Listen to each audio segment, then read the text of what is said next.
सच्चाई की हमेशा जीत होती है और बुराई पर अच्छाई की जीत वाला पर्व यानी दशहरे की आप सभी को भारतीय युवा कांग्रेस के परिवार की ओर से शुभकामनाएं।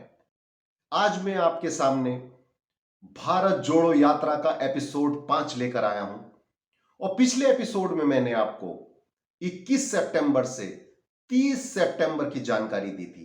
क्या क्या मुख्य घटनाएं हुई थी, क्या क्या इवेंट्स हुए थे, क्या क्या यात्रा ने किया था, क्या क्या राहुल गांधी ने किया था। आज मैं बात करूंगा 1 अक्टूबर से लेकर 3 अक्टूबर तक की। 1 अक्टूबर होता है और यह यात्रा आपको पता है कि कर्नाटक पहुंच चुकी है। अब तक 600 किलोमीटर से ज्यादा की यह यात्रा हो चुकी है, जिसमें राहुल गांधी इस यात्रा को लीड कर रहे हैं। यह चामराजनगर में पहुंच चुकी है और कर्नाटक में यह यात्रा 21 दिन चलने वाली है और 511 किलोमीटर यह यात्रा कर्नाटक में चलेगी। कर्नाटक में आप जानते हो कि 40% कमीशन वाली सरकार है। वो इतनी बौखला गई है इस यात्रा से, अब तो कोई टी शर्ट भी पहन लेता है 40% कमीशन का विरोध करने के लिए, तो उसको कर्नाटक पुलिस मार मार कर उसके कपड़े फाड़ देती है।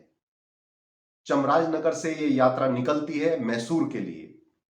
11 बजते हैं, एक प्रेस कॉन्फ्रेंस का आयोजन होता है जिसमें मीडिया प्रभारी जयराम रमेश जी हो, सीधा रामैया जी हो, डीके शिव कुमार जी हो, इस प्रेस कॉन्फ्रेंस को संबोधित करते हैं। इस प्रेस कॉन्फ्रेंस में सीधा रामैया जी तो सीधे आरएसएस से सवाल करते हैं, ऐसे तीखे सवाल करते हैं जिसका जवाब आरएसएस नहीं दे पाती है।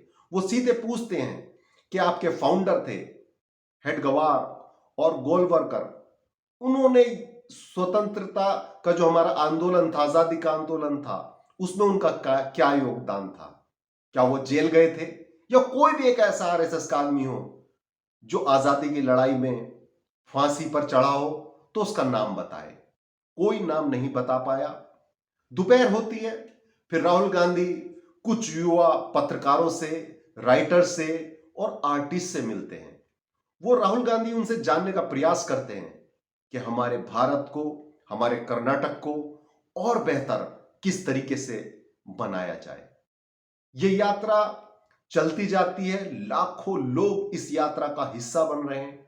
कुछ लोग तो चामराजनगर में बेंगलोर से आए और कुछ दूसरे राज्यों से आए इस यात्रा का हिस्सा बनने के लिए। एक दिन में 1 लाख से ज्यादा लोग इस यात्रा का हिस्सा बन रहे हैं।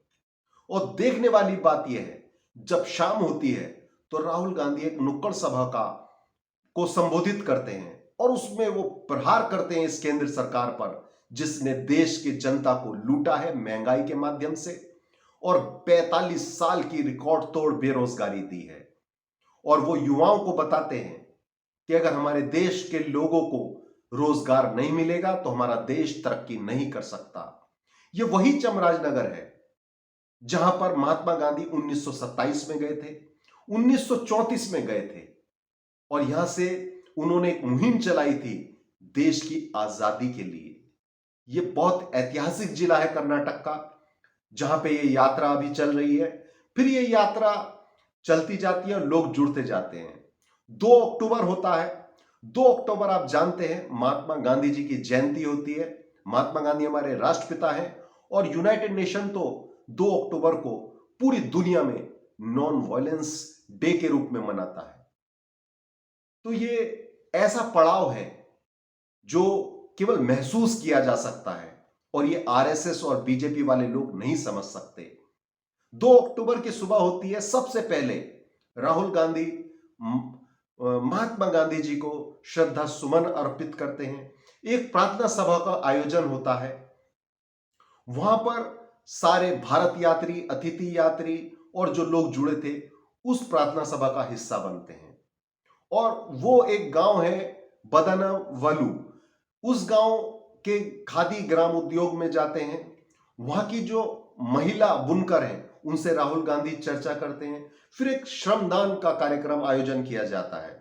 उस श्रमदान में एक प्राइमरी स्कूल था उस गांव में, उसको भारत यात्री राहुल गांधी के साथ मिलकर सजाने का काम करते हैं। उसकी दीवार पे पेंटिंग्स की जाती हैं और उस स्कूल की सफाई की जाती है। और 120 पेड़ लगाए जाते हैं। वो पेड़ इसलिए लगाए जाते हैं क्योंकि दुनिया में एक साल में 50 लाख पेड़ लगाए जाते हैं, लेकिन 4 करोड़ 20 लाख पेड़ काट दिए जाते हैं। तो हम पर्यावरण के प्रति कितने जागरूक हैं, उसका भी हमें एक एग्जाम्पल सेट करना है। तो राहुल गांधी ने वहां पर एक पौधा लगाया और जितने भी बाकी नेता थे उन्होंने भी पौधे लगाए।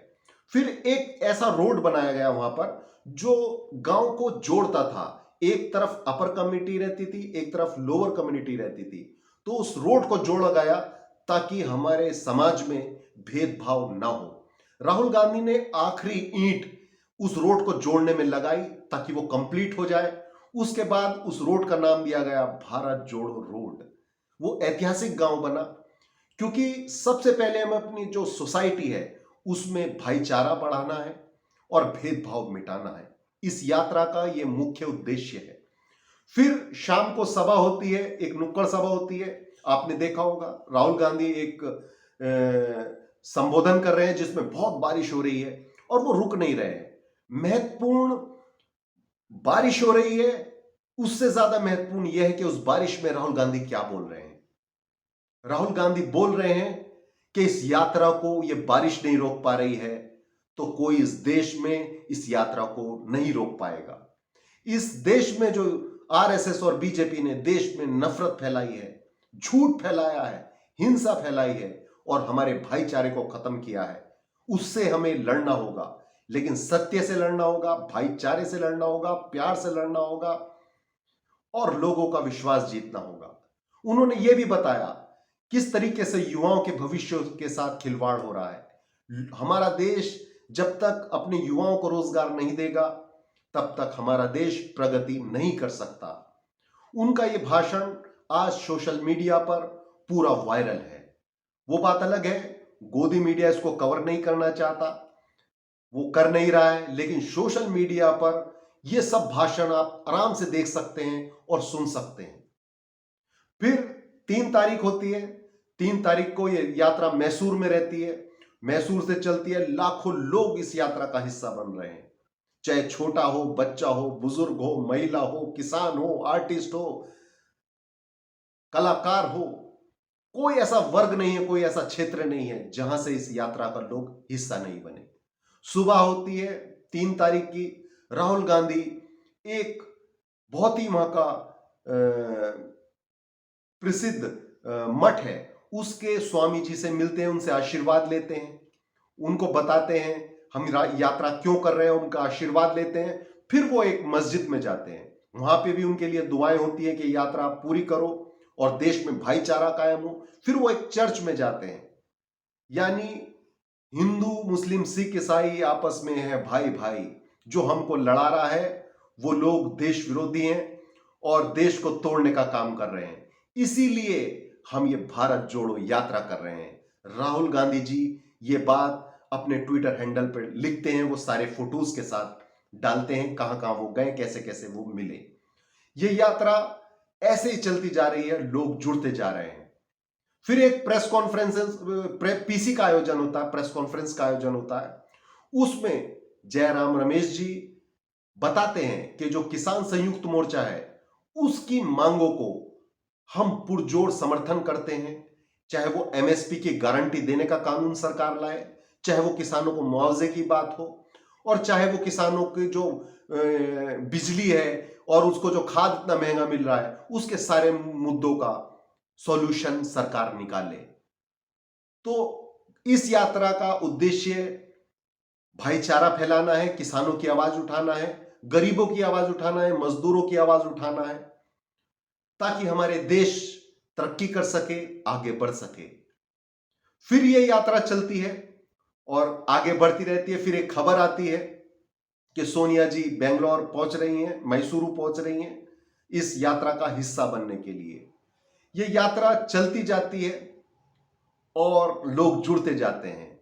राहुल गांधी शाम में मां चामुंडा देश्वरी की पूजा करते हैं, आरती करते हैं और इस यात्रा को विराम देते हैं। क्योंकि देश में दशहरा है तो 4 और 5 को यह यात्रा विराम करेगी और 6 तारीख को फिर यह यात्रा चलेगी। अगले एपिसोड में मिलते हैं भारत जोड़ो यात्रा के। जय हिंद,